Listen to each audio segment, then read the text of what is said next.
Morning guys. তো আজকে হচ্ছে এখন 10:30 বাজে, উঠেছি 6টার সময়, কিন্তু ব্লগ করা হয়নি কারণ ক্লাস ছিল আমার একটা, তাই ক্লাসটা করাচ্ছি না।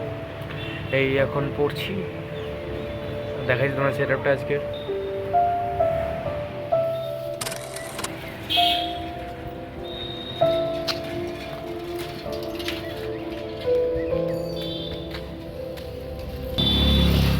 এখন বাড়িতে পড়ছি এখনো, এবার এবার শোবো না, এবার জাস্ট রেস্টেই থাকবো। এবার কাল কেমিস্ট্রি পরীক্ষা, ভালো লাগছে না পড়তে একদম।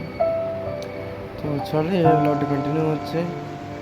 এটা আমার Instagram account, do follow me on Instagram. চলে এবার ব্লগটা কন্টিনিউ করা যাক। চলো গাইজ, আজ ব্লগটা এইভাবে শেষ হয়ে গেল। এই হতে তোমাদের ব্লগটা পছন্দ হয়েছে, পছন্দ থেকে লাইক সাবস্ক্রাইব শেয়ার সব কাজের করা আছে করে দিই। সরি এখন ব্লগগুলো একটু ছোটো হচ্ছে কারণ আমার পরীক্ষা চলছে, তো তাই। আর কেমিস্ট্রি এক্সাম কালকে হয়ে গেলে ছোটো হবে না। তো থ্যাংক ইউ ফর অ্যাডজাস্টিং। চলো আজ ব্লগটা শেষ করছি।